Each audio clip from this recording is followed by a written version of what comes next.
오늘이 6월 마지막 주일 예배입니다. 2023년이 꼭 절반이 지나가고 있습니다. 지난 절반 동안 잘 지내셨죠? 네, 하나님 은혜가 아주 많았는데 또 남은 절반을 하나님의 은혜 속에서 풍성한 열매 맺는 삶 사시기를 기도합니다. 특히 오늘은 그 날짜가 6월 며칠이죠? 네, 저는 6.25 73주년입니다. 저는 이 6.25만 되면 지금은 폐교되었지만 제 시골 초등학교 대운동장에서 전교생을 다 불러놓고 그곳에서 웅변대회를 힘차게 했던 제가 약간 웅변 스타일 아닙니까? 그래서 이렇게 4학년 때부터 4, 5, 6, 3년 동안 그 웅변대회를 열심히 했습니다.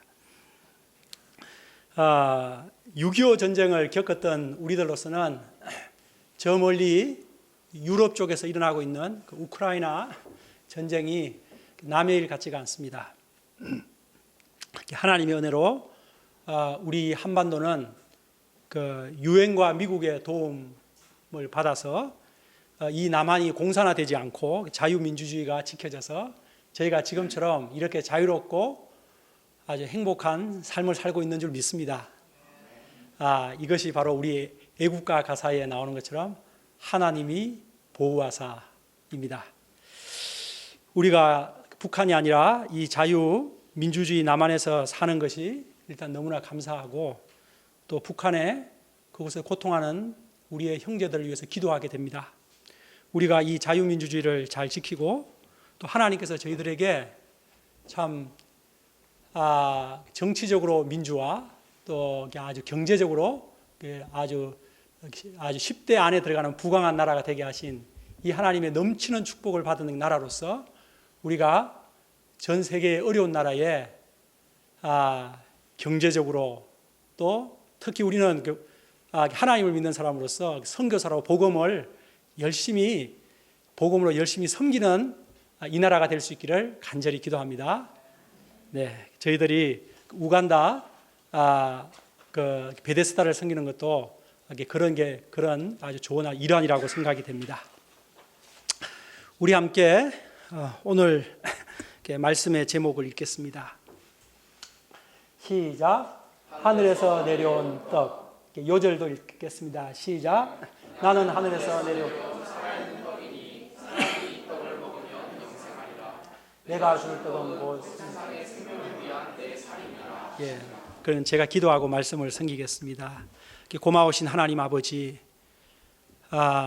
일생 썩을 떡만을 구하다가 죄 가운데 죽어 파멸당할 수밖에 없던 저희들을 살리시기 위해서 예수님을 하늘에서 이 땅에 살아있는 떡으로 참 영생의 떡으로 보내주신 것을 감사합니다. 이 예수님을 저희가 알고 또 믿게 됨으로써 참으로 영생의 복락을 이 땅에서 지금부터 풍성히 누리고 또 마지막 날에 그 영생을 누릴 것을 생각할 때 우리 하나님께 모든 감사와 영광을 돌려드립니다. 주님, 이 시간 말씀 들으러 나오신 우리 귀하신 한 분 한 분의 그 마음 중심을 주님께서 찾아가시고 성령께서 이 시간 말씀을 잘 깨달을 수 있도록 지혜를 주십시오. 이 부족한 자가 이 시간 하늘에서 내려온 살아있는 떡 되신 예수님을 잘 드러낼 수 있는 메시지 섬길 수 있도록 성령 하나님께서 도와주옵소서. 이 모든 말씀 예수님 이름으로 기도합니다. 아멘. 네. 요한복음에는 예수님의 자기 선언, I am, 자기 선언이 7가지가 나옵니다. 나는 생명의 떡이다. 나는 세상의 빛이다.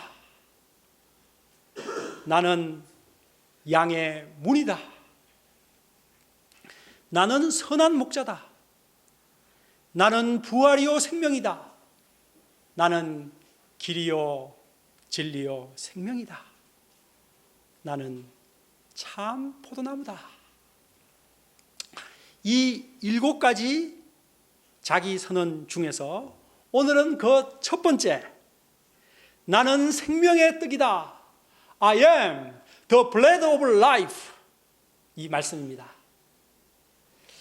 오늘 말씀은 오병이어 표적에 대한 예수님의 해석으로서 육신의 빵을 추구하는 사람들에게 영생을 추구하도록 촉구하신 말씀입니다.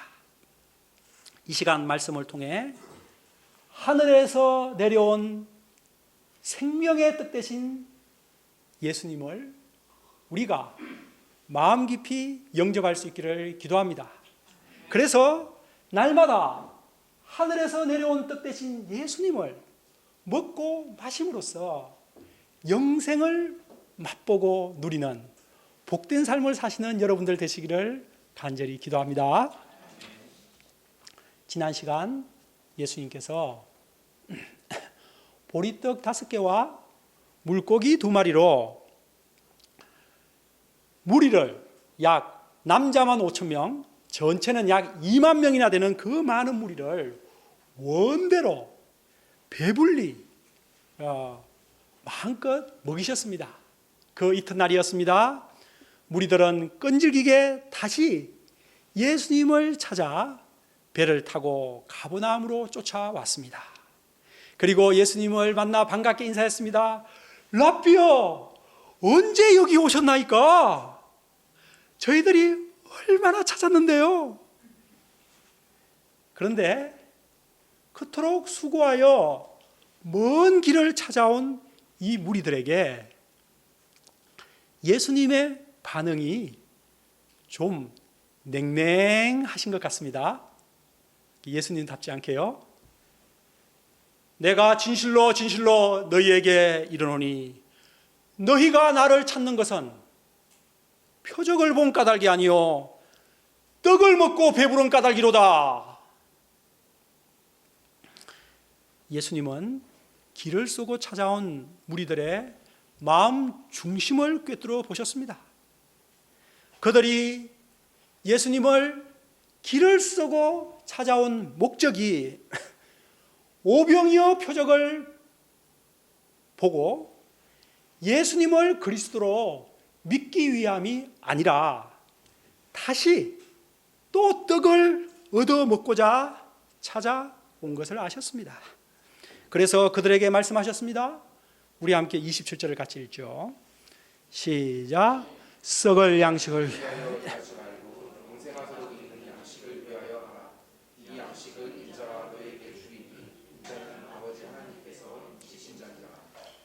썩을 양식을 위하여 일하지 말고 영생하도록 위하여 있는 양식을 위하여 하라. 이 말씀은 무리들의 잘못된 방향과 목적을 바로잡아 주시는 말씀입니다. 예수님을 찾는 목적이 떡이 아니라 영생이 되어야 함을 가르쳐 주신 것입니다. 여러분은 예수님을 왜 찾으십니까? 왜 주일에 예배드리십니까? 예수님은 우리에게 썩을 양식을 위하여 일하지 말라고 하셨습니다. 곧 떡을 위해서 일하지 말라고 하셨습니다.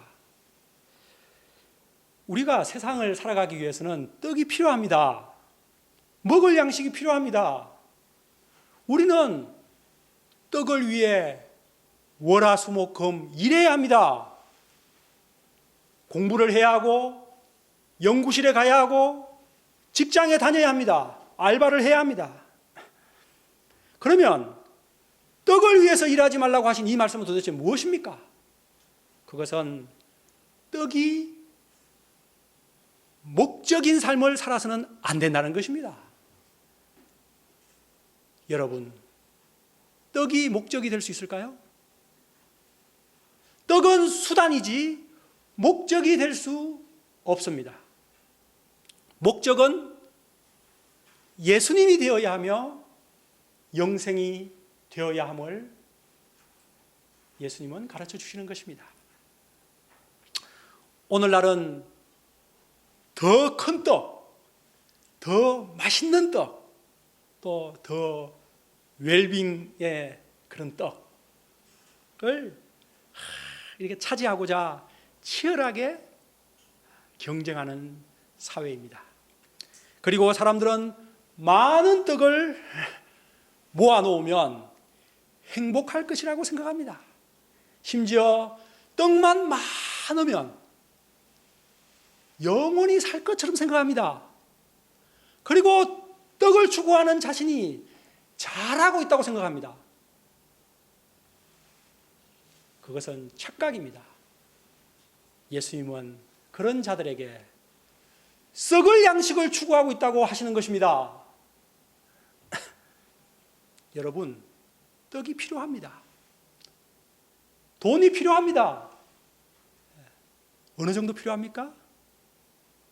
우선적으로 내가 먹고 살 수 있을 만큼 필요 있어야 하고, 그리고 남과 같이 식사할 때 남에게 밥을 사줄 수 있을 정도의 그 정도의 넉넉함이 있으면 되는 것입니다. 우리는 그러므로 먼저 하나님의 나라 영생을 추구해야 합니다. 그것이 우리의 목적이 되어야 합니다. 예수님도 말씀하셨습니다. 너희는 먼저 하나님의 나라와 의를 구하라. 그리하면 이 모든 것을 너희에게 더하여 주시리라. 하나님의 나라 영생을 구하는 사람이 굶어 죽고 비참하게 되었다는 얘기를 한 번도 들어본 적이 없습니다.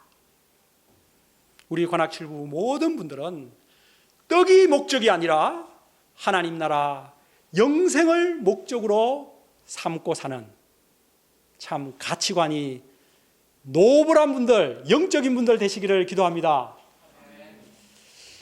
예수님께서 영생하도록 있는 양식을 위해 일하라고 하자 우리들이 묻습니다. 우리가 어떻게 하여야 하나님의 일을 하오리까? 실제로 이 질문은 약간 핀트가 엇나간 질문처럼 보입니다. 왜냐하면 영생의 양식을 위해서 일하라고 하면 그럼 영생의 양식이 무엇입니까, 예수님? 이렇게 나가야 되는데 여기서 그들은 우리가 어떻게 해야 하나님의 일을 할 수 있습니까? 이 말을 했습니다. 이 말은 유대인들의 사고 때문입니다. 유대인들은 영생처럼 그 귀한 것을 얻기 위해서는 하나님이 요구하시는 무슨 일을 해야 된다고 생각했습니다. 하나님께서 요구하시는 일, 곧 율법을 잘 지킨다든지 선행을 한다든지 무슨 일을 할 때 그 보답으로서 하나님께서 영생을 주신다고 그들은 생각했기 때문입니다. 이에 예수님의 대답이 무엇입니까? 우리 29절을 같이 읽지요. 시작. 예수께서 대답하시되 하나님께서 보내신 일을 믿는 것이 하나님의 일이라. 무엇이 하나님의 일이라고 했죠? 믿는 것입니다. 일하는 것이 아닙니다. 하나님의 일이란 하나님께서 보내신 자, 곧 예수님을 믿는 것입니다. 유대인들은 많은 일을 해야만 그 공로를 통해 영생을 얻는다고 생각을 했지만 영생을 얻는 데 필요한 일은 단 한 가지, 예수님을 믿는 것뿐입니다. 이는 구원론의 핵심입니다. 행위가 아니라 오직 믿음으로만 구원받는 진리, 이것이 구원론의 핵심입니다. 로마서 전체의 요약입니다. 믿는 것이 하나님의 일이라고 하자 유대인들이 다시 묻습니다. 그러면 우리가 보고 당신을 믿도록 행하는 표적이 뭡니까? 믿는 것을 얘기하니까 당신을 믿을 수 있는 그 표적이 뭐냐고 물었습니다. 그 믿을 수 있는 표적을 보여주면 좋겠다는 것이죠. 그런데 예수님은 그들에게 지금까지 수많은 표적을 보여주셨습니다. 요한복음에는 표적이 7가지밖에 나오지 않지만 우리가 다른 복음서를 보면 예수님의 표적이 엄청 많고 요한복음 20장 30절에 보면 예수께서 이 책에 기록하지 아니한 많은 표적을 행하셨으니 이를 다 기록하면 세상에 그 책을 둘 곳이 없다고 했습니다.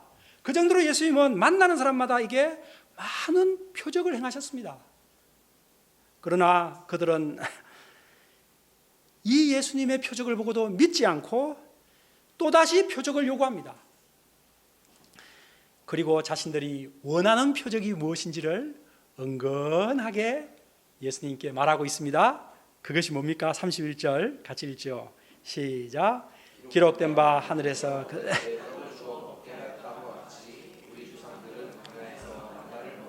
네, 우리 조상들은 광야에서 40년 동안 만나를 먹었었는데요, 예수님. 이렇게 말하고 있는 것입니다. 과거 조상들이 광야에서 만나를 40년 동안 언제나 먹었으니 지금도 그런 만나 같은 떡을 계속해서 내려 주십시오 라고 하는 것입니다. 즉 평생 먹을 것 걱정 없이 살게 해 주시라는 말입니다. 만나를 요구하는 그들에게 예수님은 만나와는 차원이 다른 하나님의 떡을 소개하십니다. 33절입니다. 하나님의 떡은 하늘에서 내려 세상에 생명을 주는 것이니라. 하나님의 떡은 바로 하늘에서 내려오신 예수님을 말합니다. 하늘에서 내려오신 예수님은 만나와는 차원이 다른 영원한 생명을 주는 떡입니다. 이제 예수님은 그들에게 놀라운 선언을 하십니다. 이것이 바로 예수님의 7대 선언 중에 첫 번째 선언입니다. 우리 같이 35절을 읽죠. 시작. 예수께서 이르시되 나는 생명의 떡이니 나를 믿는 자는 영원히 목마르지 않으리라. 예수님은 자신이 생명의 떡이라고 선언하십니다. I am the bread of life. 그리고 자신에게 오는 자는 결코 줄이지 않고 영원히 목마르지 않을 것이라고 약속하십니다. 여러분, 이 얼마나 엄청난 약속입니까? 누가 이런 약속을 해줄 수 있겠습니까? 윤석열 대통령이 하겠습니까? 저 미국의 그 현재 바이든 대통령이 해줄 수 있겠습니까? 아무도 할 수 없습니다. 세상에서 예수님은 무엇이라고 하셨습니까? 내게 오는 자는 결코 줄이지 않고 영원히 목마르지 않는다 했습니다. 세상에서 아무리 잘 먹는 사람도 줄입니다. 육신의 배가 줄인 것이 아니고 도리어 배는 막 불룩하게 터져 나오려고 하죠.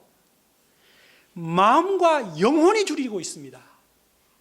또 수가성의 사마리아 여인처럼 내면에 타는 듯한 목마름의 문제가 있습니다. 이런 인생들을 예수님은 초청하고 계십니다. 나는 생명의 떡이니 내게 오는 자는 결코 줄이지 아니할 터이요 나를 믿는 자는 영원히 목마르지 아니하리라.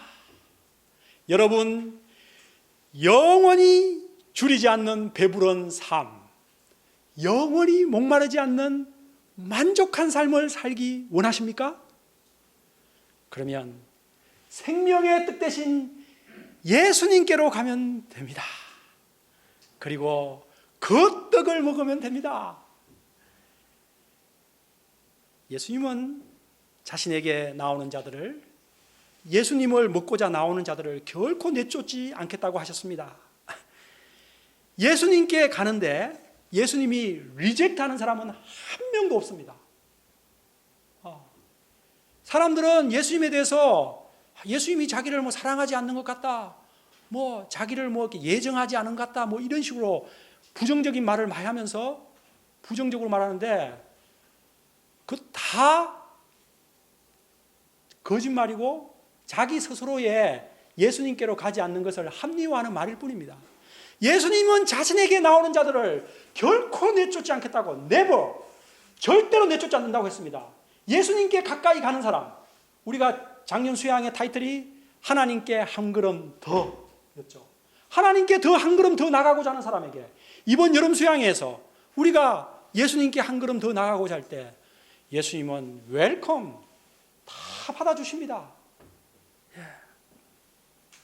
그리고 예수님께 나오는 자를 예수님은 어떻게 하시겠다고 했습니까? 내가 마지막 날에 그를 다시 살리리라. 우리 40절을 같이 읽어봅시다. 시작. 내 아버지의 뜻은 영생을 얻는 것이니 마지막 날에. 아멘. 하나님은 예수님을 믿는 자에게 영생을 주시고 마지막 날에 다시 살리겠다고 하십니다. 부활시키시겠다는 것입니다. 우와. 여기서 예수님은 마지막 날에 대해서 말씀하고 계십니다. 사람들은 자기 인생의 마지막 날을 생각하기를 싫어합니다. 그리고 대부분의 사람들은 마치 자기가 영원히 살 것처럼 착각하며 삽니다. 영원히는 살지 않더라도 최소한 한 100살 가까이는 살겠지? 이게 착각합니다. 그러나 마지막 날이 여러분에게 옵니다. 제게도 오고 여러분에게도 옵니다. 젊은 청년들에게도 옵니다. 개인의 인생에 있어서 마지막 날이 올 뿐만 아니라 이 지구와 인류의 마지막 날도 옵니다. 사람들은 그 마지막 날을 생각하지 않고 이 땅이 전부인 것처럼 이 땅에서 잘 먹고 잘 살다가 죽으면 끝이지. 잘 먹은 귀신은 때깔도 좋더라 하면 막 잘 먹고자만 합니다. 그러나 쏙지 마십시오. 우리 인생은 죽으면 끝나는 존재가 아닙니다. 우리 인생은 어떤 존재지요? 영생의 존재입니다. 아담과 하와를 창조하실 때 하나님께서 영생의 존재로 창조하셨습니다. 그런데 그들이 선악과를 먹고 범죄함으로써 죽게 된 것이지, 원래 하나님은 자신과 같이 영원히 살도록 창조하신 것입니다. 그러므로 예수님께서 오셔서 우리들의 죄 문제를 해결하시고 우리들을 하나님과 영원히 살도록 하신 것입니다. 예수님은 우리를 마지막 날에 다시 살리고자, 곧 영생을 주고자 이 땅에 오신 것입니다. 이것이 예수님이 하늘에서 내려오신 목적입니다. 여러분, 질문합니다. 예수님께서 하늘에서 왜 이 땅에 내려오셨다고요? 우리들에게 영생을 주기 위해서입니다. 부활시켜서 우리를 하나님과 영원히 살도록, 그 영원히 사는 복락에 대해서 우리가 저작년에 했던 요한계시록에 너무도 큰 감동적인 말씀이 뭘 우리들에게 보여주었지 않습니까? 유대인들은 예수님이 떡은 주지 않고 계속해서 자신이 하늘에서 내려왔다고 하자 그들은 이해를 할 수가 없어서 불평을 합니다. 이 자는 요셉의 아들 목수가 아니냐? 그 부모를 우리가 아는데 자기가 지금 어찌하여 하늘에서부터 내려왔다고 하느냐? 이 거짓말쟁이, 사기꾼 이렇게 합니다. 그들은 예수님이 하늘로부터 내려왔다는 것을 거짓말이라고 생각했습니다. 그들은 자기들이 예수님에 대해서 알고 있다. 그의 부모는 누구고 어디서 자라고 그 형제들은 누구고 쭉 그 자기들이 알고 있다는 그 사실을 예수님의 말씀보다 더 확실한 것으로 믿고 있었습니다. 자신들의 생각을 더 믿고 있었기 때문에 예수님의 말씀이 그들 마음에 들어갈 자리가 없었습니다. 이렇게 유대인들이 예수님을 믿지 않지만 믿는 소수의 사람이 있습니다. 그들은 바로 하나님께서 예수님께로 이끌어 주시는 사람이요, 겸손히 하나님의 말씀을 듣고 배우는 사람들입니다. 바로 여러분들과 같은 사람들입니다. 수많은 유대인들 중에서 12사도들이 바로 그 소수의 사람들이었으며 오늘날 우리들이 그 소수의 사람들인 줄 믿습니다. 만나를 요구하는 유대인들에게 예수님은 더 분명히 말씀하십니다. 49, 50절을 보십시오. 같이 읽읍시다. 시작. 너희 조상들은 광야에서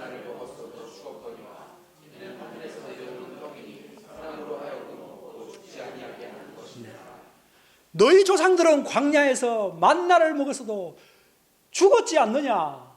거기서 무엇인가 배워라. 이 어리석은 자들아. 이 예수님의 안타까운 마음이 느껴집니다. 그리고 하늘에서 내려온 생명의 떡인 나를 먹으면 좋겠다고 예수님이 말씀하고 계신 것입니다. 예수님은 하늘에서 내려온 살아있는 떡입니다. 영생을 주는 떡입니다. 그 광야에서 내렸던 그 만나, 먹고 죽고 썩는 그 만나와는 차원이 다른 떡입니다. 우리 요절을 읽겠습니다. 51절 시작. 나는 하늘에서 내려온 살아있는 떡이니 사람이 이 떡을 먹으면 영생하리라. 내가 줄 떡은 곧 세상의 생명을 위한 내 살이니라. 예수님은 하늘에서 내려온 살아있는 떡이십니다. 이 떡을 먹으면 영생합니다. 이 떡을 먹는다? 예수님을 먹는다는 말은 예수님의 살을 먹는다는 말이라고 말씀하셨습니다. 그러자 다시 유대인들이 이 말씀이 걸림이 되었습니다. 이 사람이 어찌 능히 자기의 살을 주어 먹게 하겠느냐? 우리를 식인종으로 하는 거야 이거? 이에 예수님은 자기 살을 먹고 자기 피를 마시는 것의 의미를 설명해 주십니다. 오늘 말씀의 핵심이라고 할 수 있는데요. 우리 53절부터 53부터 55까지 읽겠습니다. 시작. 예수께서 이르시되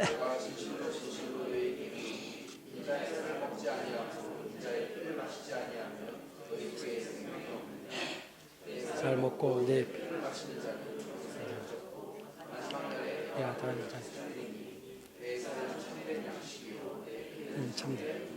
네, 여기서 예수님께서 예수님의 살은 참된 양식이요, 예수님의 피는 참된 음료로다 하신 이 참이라는 뜻은 거림자, 거짓에 대칭되는 말입니다.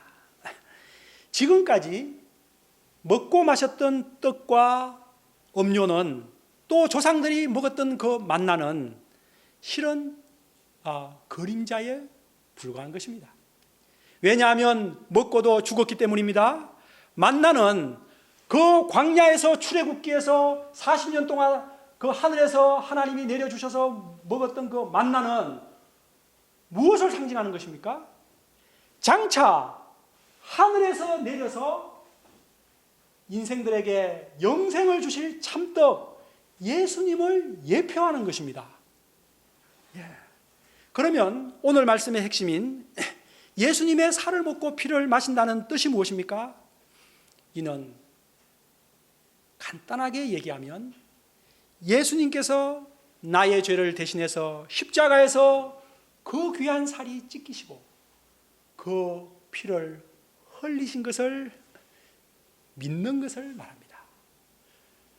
먹고 마시는 것은 믿는 것을 말합니다. 어떻게 여러분, 예수님이 여기 계시지도 않고 하늘나라 하나님 우편에 앉아 계시고 없는데 어떻게 예수님의 살을 먹고 피를 먹습니까? 그것은 바로 예수님을 믿는 것을 말합니다. 예수님의 십자가 사건이 바로 나를 위한 것이다 고 믿는 것입니다. 예수님께서 십자가에 죽으시기 전날 밤 제자들과 최후의 만찬을 하셨습니다. 그때 예수님께서 제자들에게 떡을 떼어주시며 말씀하셨습니다. 받아 먹으라. 이것은 너희를 위한 내 몸이니라. 또 포도주 잔을 나누어 주시며 말씀하셨습니다. 이것을 받아 마시라. 이것은 죄사함을 얻게 하려고 많은 사람을 위하여 흘리는 바 나의 피 곧 언약의 피니라. 예수님께서 여러분과 저를 구원하기 위해 그 귀한 살이 찢기셨고 그 귀한 피를 흘려 주셨습니다. 우리 모두 예수님의 그 십자가 희생이 바로 나의 구원을 위한 것임을 마음 깊이 영접하는 시간이 될 수 있기를 기도합니다. 그래서 예수님의 살을 먹고 피를 마심으로 영생의 복된 삶을 누리시는 여러분들 다 되시기를 기도합니다. 우리가 예수님의 십자가 희생을 나를 위한 것이라고 영접할 때 어떤 놀라운 일이 일어난다고 예수님은 말씀하십니까? 56절입니다. 시작. 내 살을 먹고 내 피를 내 안에 거하고 나도 그의 안에 거하리라. 우리가 예수님의 살을 먹고 예수님의 피를 마실 때 내가 예수님 안에 또 예수님이 내 안에 거하는 놀라운 신비로운 일이 일어납니다. 이것을 영적 연합이라고 합니다. 즉 예수님과 내가 하나가 되는 것입니다. 예수님과 하나가 되면 예수님의 죽으심이 나의 죽음이 됩니다. 또 예수님의 부활이 나의 부활이 됩니다. 이 놀라운 연합에 대해서 갈라디아서 2장 20절은 이렇게 말하고 있습니다. 내가 그리스도와 함께 십자가에 못 박혔나니 그런즉 이제는 내가 사는 것이 아니요 내 안에 그리스도께서 사신 것이라. 아멘. 여러분 안에 다 그리스도께서 사시는 줄 믿습니다. 내 안에 그리스도께서 사시는 삶, 이것이 성령 충만한 삶, 성령의 인도하심을 받는 삶, 성령의 내주하시는 삶입니다.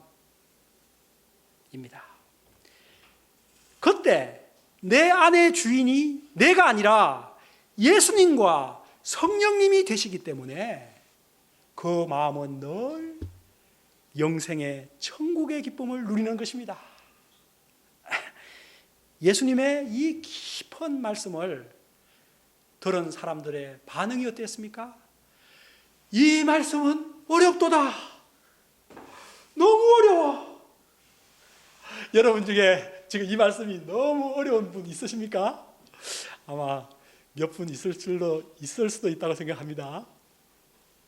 그래서 그들은 예수님의 살과 피를 마시는 말씀에 걸려 넘어지고 말았습니다. 예수님의 가르침이 어렵다는 것은 이것이 이성적 이해의 차원이 아니라 믿음의 문제임을 말해주는 것입니다. 여러분, 믿지 않고자 하면 세상에서 가장 어려운 것이 예수님의 십자가 사건입니다. 그 2000년 전에 죽은 예수님의 그 십자가가 나의 구원을 줄 수 있다? 이해하기 불가능한 말씀입니다.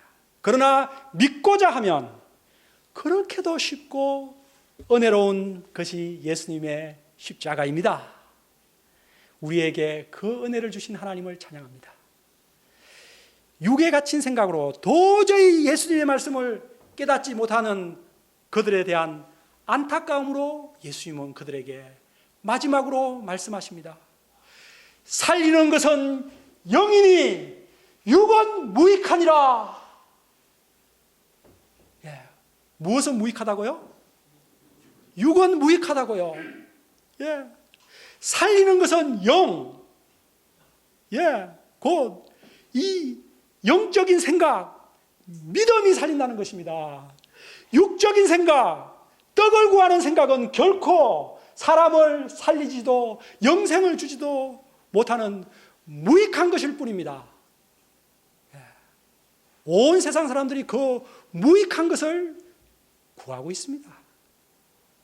육신의 떡을 원하는 무리들과 영생의 떡을 주고자 하시는 예수님의 이 안타까운 대화는 처음부터 끝까지 조금도 좁혀지지 않는 평행선으로 나아갔습니다. 결국 많은 사람들은 떡을 얻을 수 없겠다는 판단하에 다 떠나갔습니다. 너무도 안타깝습니다. 이때 예수님은 떠나가는 무리들을 붙잡고자 오라고, 다시 떡을 만들어 주겠다고 그렇게 타협하지 않으셨습니다. 대신 12제자들에게 물으셨습니다. 우리 67절, 8절을 같이 읽어봅시다. 시작. 예수께서 너희도 가려느냐? 시몬 베드로가 대답하되 주여 영생의 말씀이 주께 있으니 우리가 누구에게로 가오리까? 예수님은 제자들에게 너희도 가려느냐? 라고 물으심으로써 그들이 예수님을 따르고 있는 목적을 분명히 하도록 도우셨습니다.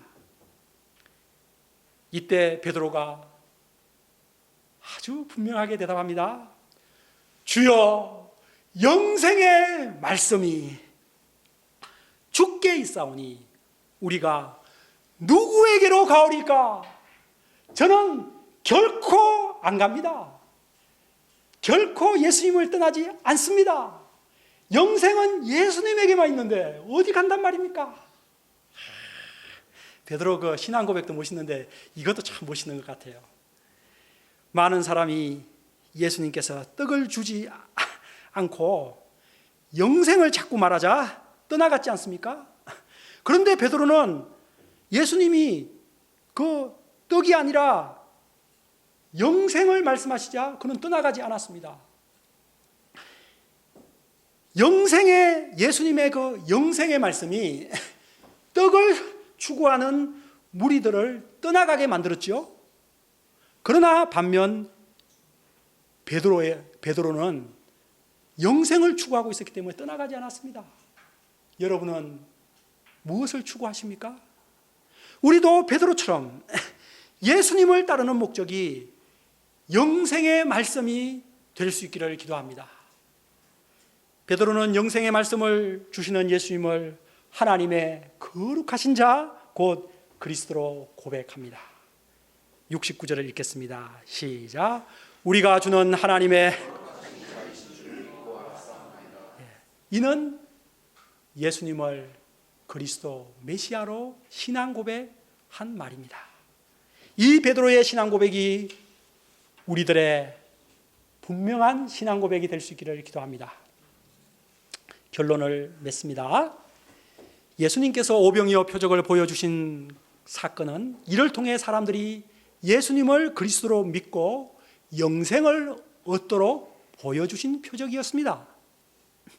그런데 유대인들은 거꾸로 평생 먹을 떡을 만들어 달라고 조르다가 결국 다 떠나갔습니다. 우리는 이를 통해서 예수님의 참된 제자는 베드로와 같아야 된다는 것을 배울 수 있습니다.